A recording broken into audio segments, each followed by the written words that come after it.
여러분 안녕하세요. 오늘은 자료 구조 및 실습 시간에 재귀라고 하는 것에 대해서 배우게 됩니다. 교수님이 방금 녹화했던 영상에 음성이 들어가지 않아서 불행하게도 다시 녹화를 하고 있다 보니까 살짝 화가 나네요. 잠시만요. 자, 지난 시간에 우리는 알고리즘 분석이라고 하는 내용을 배웠어요. 복습을 한번 해볼게요. 머릿속에 한번 떠올려 보세요. 알고리즘 분석 시간에 배웠던 거는 어떤 알고리즘이 좋은 알고리즘이냐라고 하는 내용에 대해서 얘기를 했었고요. 그 기준 두 가지가 있었어요. 어떤 게 있었죠? 시간과 메모리였어요.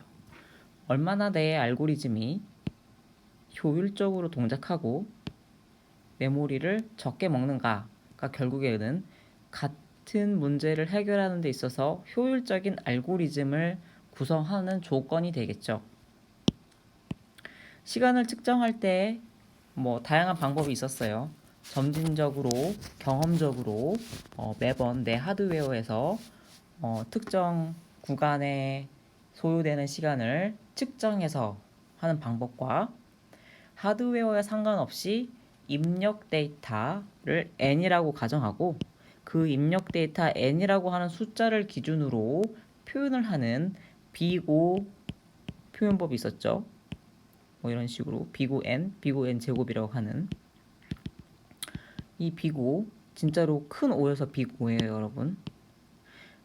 비고 말고도 다른 두 가지 방법이 더 있었지만 교수님은 비고 방법론이 주로 사용되기 때문에 그 방법론을 기억해 주길 바랬었고, 실제로 수도 코드, 의사 코드라고 하는 거를 놓고서 여러분이 교수님과 함께 해당 알고리즘을 수행하는 데 있어서 실제로 소요되는 시간이 비고 표현법으로 표현했을 때 얼마가 되는지를 계산을 같이 해봤었어요.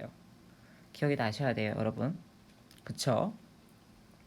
오늘은 이제 알고리즘을 작성을 할 때 재기적으로 작성을 해야 될 때가 있습니다. 그래야 효율적이고 그래야 알고리즘을 작성하는 번거로움을 줄일 수가 있어서 주로 사용을 하는데요. 바로 그 재기에 대해서 배웁니다. 그리고 여러분은 아마 C 언어나 혹은 고급 C 언어, 교수님한테 고급 C 언어를 들었던 친구들은 재기에 대해서 좀 배웠어요. 재기 함수가 무엇인지, 재기 함수의 조건은 무엇인지 그런 내용들을 살짝 언급했었습니다.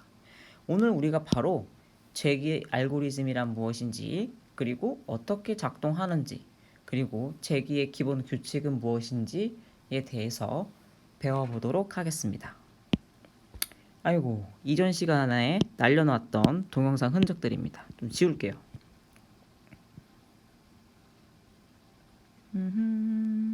자, 먼저 우리 재귀란 무엇인가에 대해서 떠올려 봅시다. 재귀 함수라고 배웠어요. 재귀 함수.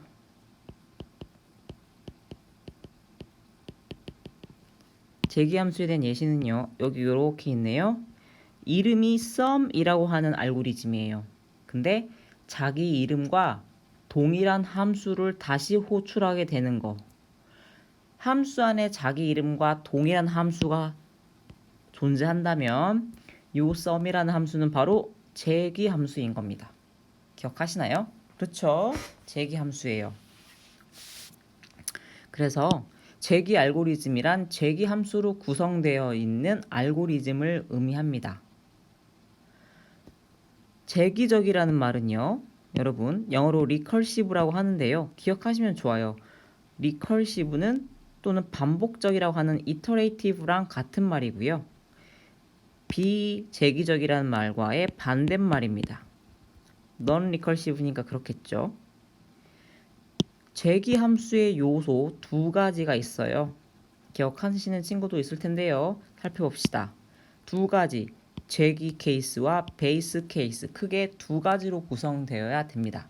그리고 그 각각의 조건이 있었죠. sum이라고 하는 함수 안에 sum이 있는 부분은 재귀 케이스입니다. recursion이라고 되어 있네요. 이 부분이 제기 케이스에 해당이 되고요. 이만큼이죠. 윗부분은요. 베이스 케이스에 됩니다. 즉 중단, 나 자신을 계속 호출하는 상태를 중단할 수 있는 중단 조건 부분을 베이스 케이스라고 얘기합니다. 자, 그러면 다시 제기 알고리즘, 제기 함수는 크게 두 가지의 요소를 가지고 있다. 첫째, 제기 케이스, 자기 자신을 호출하는 제기 부분과 그 제기를 멈출 수 있는 조건을 포함하고 있는 베이스 케이스로 구성이 되어 있다. 여기까지 이해하셨죠? 근데 그때 각각 구성하는 데는 조건이 있습니다. 자, 보시면 이 부분에 제기 호출은 작아진 부문제들이라는 표현이 있어요. 작아진 부문제들. 잠시만요. 교수님 방에 불이 꺼져서. 작아진 부문제들. 여기서 작아진이라는 표현은 뭐냐면요. 내가 썸을 처음에 호출할 때는요. n이라고 하는 인자를 넘겼는데 그 안에서 다음 썸을 호출할 때는 n-1을 호출했어요. 즉, 이 n보다 그 안에서 호출하는 n-1이 값이 작아졌죠. 그래서 작아진 부문제라고 이야기하는 겁니다. 만약에 여기에서 n 플러스 2를 호출하면 절대 안 되는 거죠. 아셨죠? 그리고요. 뒤에서 다시 나오지만요. 요 내가 계속 작아지도록 만드는 부문제의 케이스가 요 베이스 케이스에 결국 도달할 수 있도록 설계되어야 됩니다. 내가 n-1 또 썸의 n-1이 다시 호출해서 썸의 n-2가 호출되고 썸의 n-2가 다시 그 안에서 썸의 n-3을 호출하고 점점 작아진 서브 프로블럼들을 호출할 때 결국에는 언젠가 n- 무엇인가가 n은 1이다 라고 하는 종료 조건에 도달하는 방향이어야 한다는 거죠. 자, 여기까지. 결국 이 작동 원리는 이와 같습니다. 여러분 교수님이 얘기했던 것처럼 잘 보시면요. 결국 n-4, n-3, n-2, n은 1까지 도달하게 되는 케이스에 대해서 매번 이렇게 호출을 하는 거죠. 어떻게 호출하냐면요. 썸에 들어가서 이 부분을 호출하는 거예요. 그래서 n 플러스 썸을 마무리하지 않고 위로 올라갑니다. 아셨죠? 그럼 교수님이랑 지금부터 그 케이스를 다뤄볼게요. 자, 저 썸이라는 함수는요. 결국은요. 내가 입력해준 n까지의 합을 리턴하는 함수인 거예요. 자, 여러분 보통 n이 3, 즉 1에서 3까지의 합을 구하는 함수를 작성하시오라고 하면 어떻게 짜겠어요? 그렇죠? 아마 이렇게 짤 거예요. void main에서 sum이라고 하는 함수를 짜라고 시키면 좀 제대로 짜볼까요? 뭐 int n은 3 그래서 sum에 3을 넣었어. 그러면요. 여기서 리턴 값이 하나 있으면 좋겠네요. int ret 받으면 되니까. 아무튼 int sum은 int n을 받았어요. 그래서 for문을 돌겠죠. int i는 0 해놓고 i는 0부터 i는 n보다 작을 때까지 3까지 돼야 되니까 같거나 같을 때까지. 그래서 여기는 i가 1이면 되겠네요. 1부터 n까지 해서 i 뿔뿔. 그러면서 sum은 vsum, value sum은 더하기 i.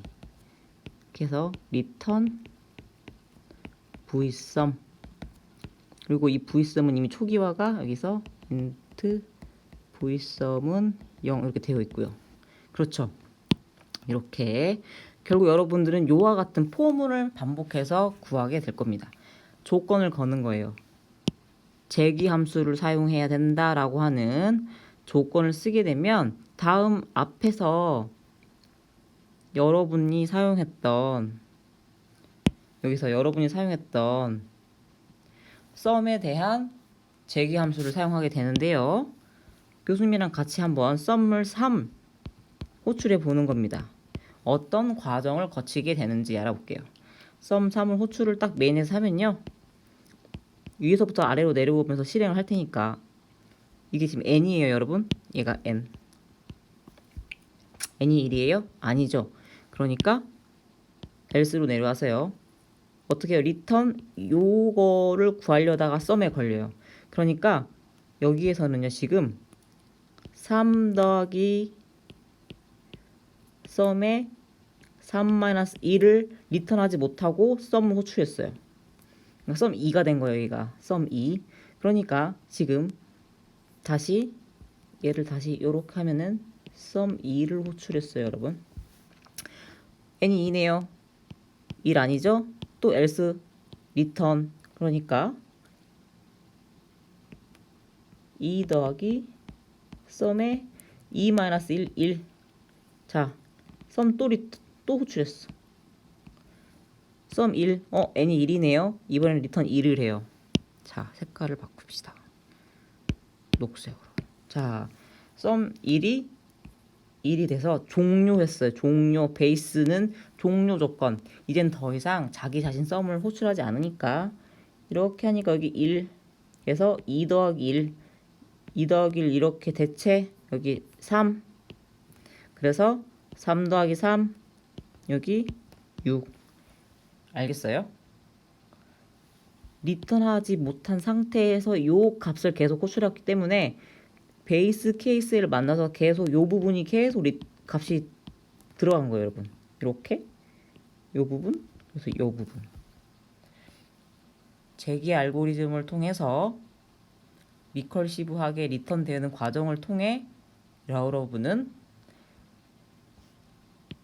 1, 2, 3을 더해서 6을 리턴하게 됩니다. 아셨습니까? 그게 지금 여기 그림이에요.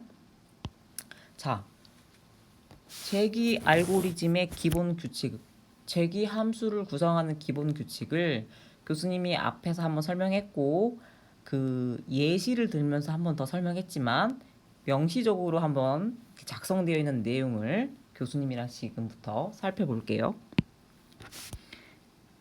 베이스 케이스를 항상 가져야 된다. 뭐가? 재기 알고리즘이. 그렇죠? 그리고 재기 없이는 해결할 수 없다. 즉 베이스 케이스 하나와 쏘리 여러분. 교수님이 설명을 잘못했어요. 자, 그러니까 베이스 케이스가 하나 있어야 되는데 베이스 케이스는 종료 조건을 가지고 있어야지 재기가 있으면 안 된다. 재기 케이스는 따로 있는 거죠. 진행 방향, 즉 재기 케이스 안에서 베이스 케이스를 향해 진행되어야 된다. 어떤 말이었죠? 요 n-1을 계속 반복하다 보면 언젠가 종료 조건인 만약에 n이 1이면 리턴해라 라고 하는 그 종료 조건에 도달할 수 있어야 된다. 그리고 이와 같은 재기 함수는요, 꼭 필요할 때만 사용해라. 저장과 복구. 이 저장과 복구가 뭐예요? 방금 이렇게 내가 3 플러스 썸의 3-1이라고 하는 것에 3 더하기 잠깐 대기하고 계속 브릿지를 따잖아요.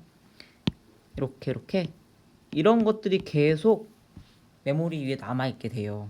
그러니까 지금은 교수님이 예를 들어서 썸 n이라고 하는 게 3이었지만 n이 엄청 큰 수여봐요. 그러면 메모리에 계속 엄청 그 많은 저장 그 호출된 재기 케이스가 n이 예를 들어서 뭐 100만 번, 1000만 번 했다고 생각을 해봐요. 엄청 많이 쌓여있겠죠? 그렇기 때문에 저장과 복구 때문에 성능이 저하돼요. 그러니까 꼭 필요할 때만 사용해라 라는 게 정설입니다. 나쁜 케이스, 나쁜 재기 케이스에 대해서 한번 알아볼게요. 자, 잘못 설계된 재기가 그럼 무엇인가요? 오른쪽 의사 코드를 통해서 두 가지 예시 sum1과 sum2라고 하는 잘못된 설계 재기 함수가 있는데요. 여러분이 가장 쉽게 범하기 쉬운 두 가지 예시예요. 보통 실습 문제를 풀라고 하잖아요. 그럼 딱 둘 중에 하나예요. 이렇게 풀어서 교수님 안 돼요. 무한 루프에 빠진 거야. 계속 sum1이 sum1만 계속 호출해. 이게 무슨 뜻이에요? 베이스 케이스가 없어요. 왜 베이스 케이스가 없으면 문제가 돼요? 이렇게 종료 조건이 없잖아요.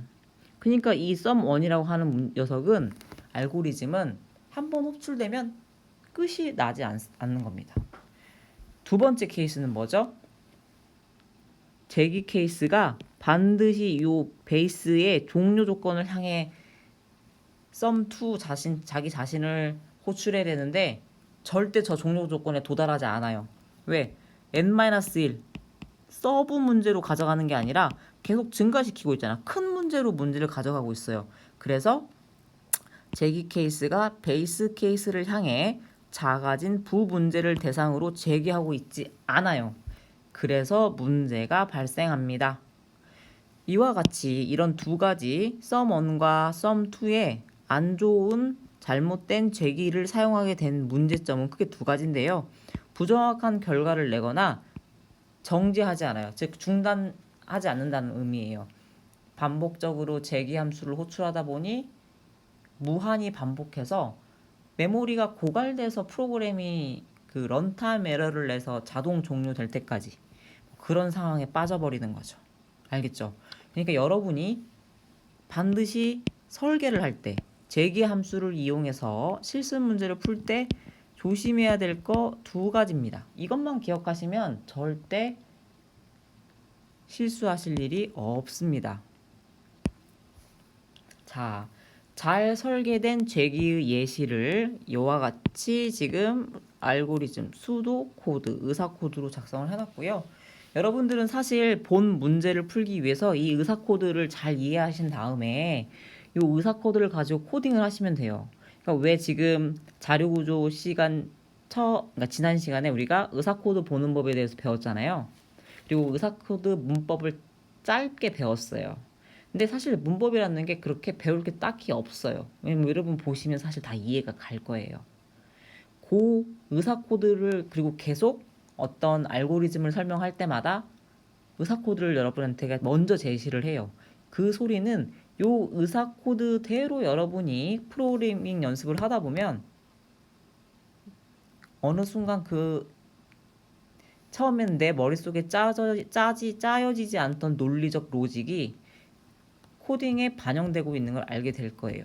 그러니까 그전에는 내 머릿속으로 이렇게 짜면 되나? 저렇게 짜면 되나? 라고 생각했던 막연한 것들을 책에서 먼저 개념적으로 컨셉추얼리 의사 코드를 통해서 먼저 배우고 그리고 여러분은 이 의사 코드를 코드로 한번 시언어로 옮겨보는 연습을 한 다음 나중에는 이 의사 코드 없이도 스스로 머릿속에 이제 이미 로직이 들어가 있기 때문에 실수하지 않고 바로바로 데이터 스트럭처를 코딩할 수 있게 되는 겁니다. 자, 아무튼 지금 이 예는요. 어떤 문제냐면요. 사용자가 3408이라고 하는 숫자를 입력하고 나면 한 자리씩 양의 정수를 한 라인에 한 숫자씩 인쇄하는 알고리즘을 지금 수도 코드로 작성해 놨고요. 이 문제는 실제로 실습 문제에 있습니다, 여러분. 자, 그러니까 잘 살펴보시면 돼요. 지금부터 교수님이랑 한번 찾아보겠습니다. 앞에 있는 프린트 디짓이라고 하는 함수는 사실 그냥 메인 함수랑 똑같아요. 꼭 있어도 되고 없어도 상관없어요. 여기서 핵심은요. rprint digit이라고 하는 제기 함수입니다.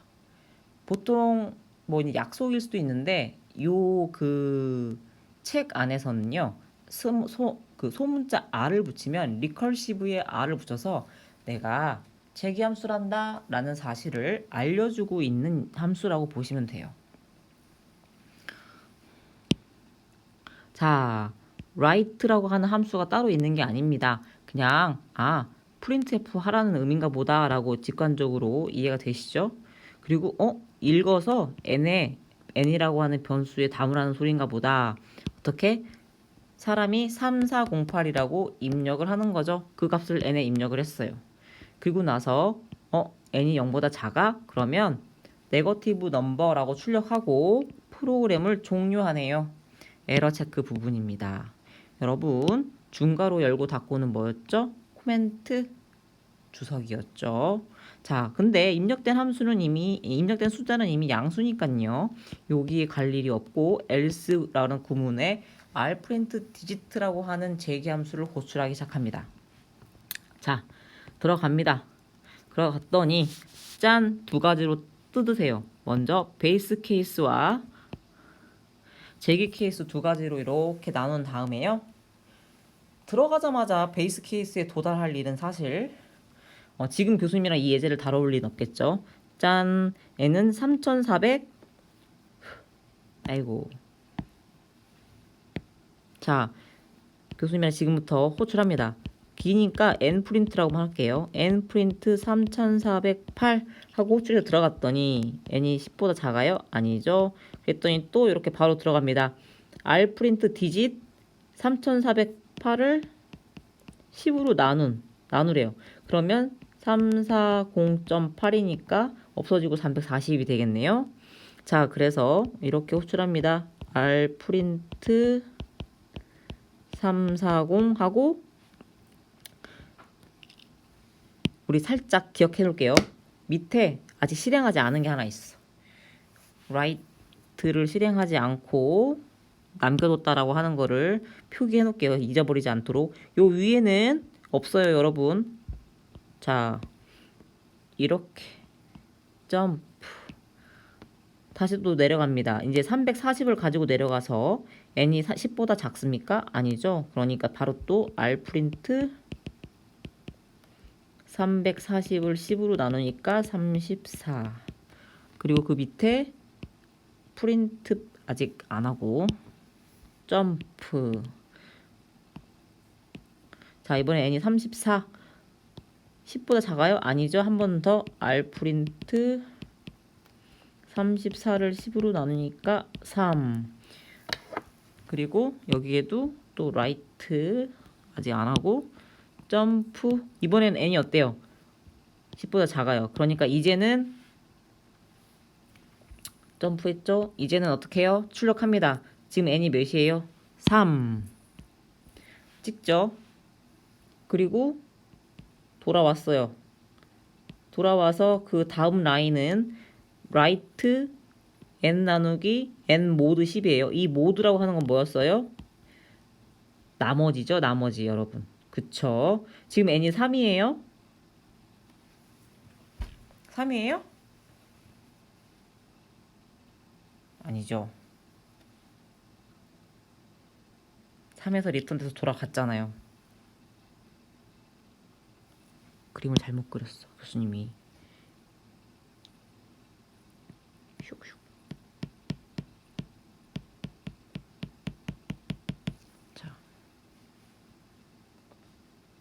자, rprint 3 하고 이렇게 갔죠? 어떻게 돼요? write 3이니까 n3 찍고 이렇게 돌아가요. 그래서 34야, n이 34. 내려와. 요 write를 실행해야 돼요. 34 나누기 10 나머지니까 4.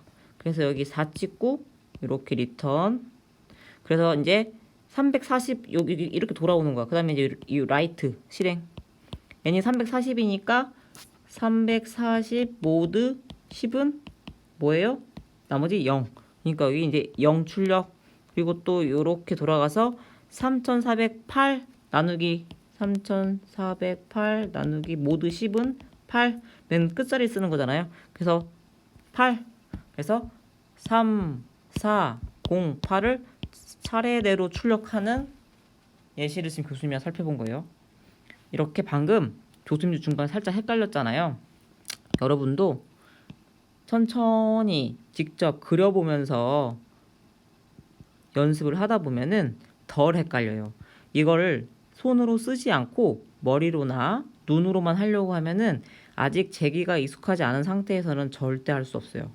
그러니까 꼭 교수님 고급 때부터 강조하지만 써보시고 그려보셔야 됩니다, 여러분. 아시겠죠?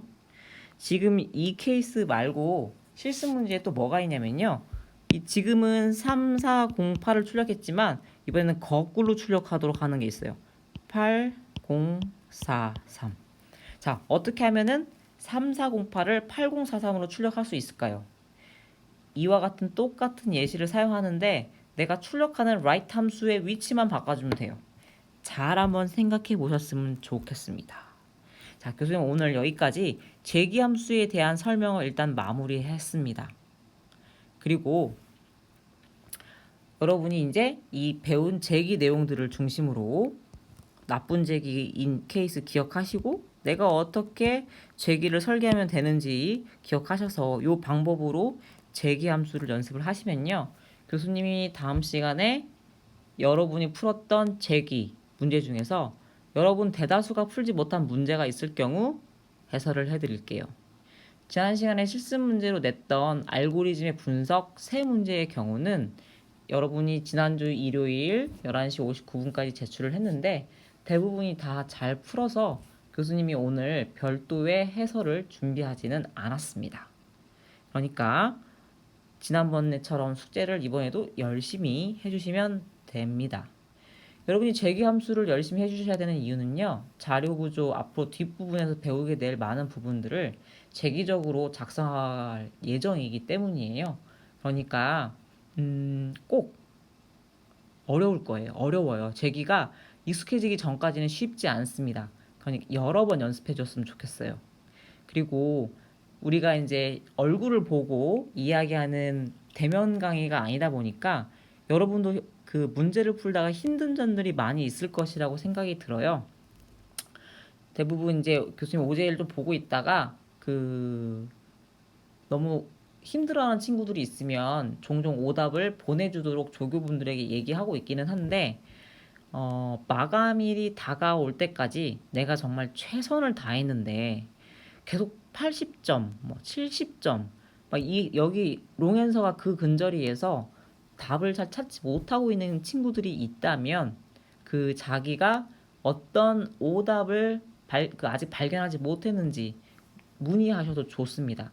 단 교수님이 그 정답을 보내줄 때 그냥 보내주는 게 아니라 여러분의 OJ 로그를 살펴보고 보내주기 때문에 반드시 본인이 정말 열심히 성실히 연습했다라고 하는 증거를 충분히 모아둔 다음에 교수님한테 오답을 요청해 주시기를 바라겠습니다. 자, 그럼 오늘 제기란 무엇인지, 그리고 제기의 작동 원리는 어떻게 되는지, 제기의 기본 규칙은 무엇인지에 대해서 알아봤습니다.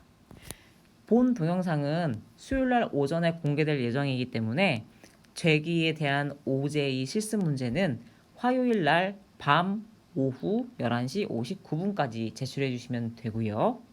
혹시나 해서 드리는 말씀인데 아직 강의 자료나 실습 자료가 어디에 올라가 있는지 모르는 친구들은 없죠?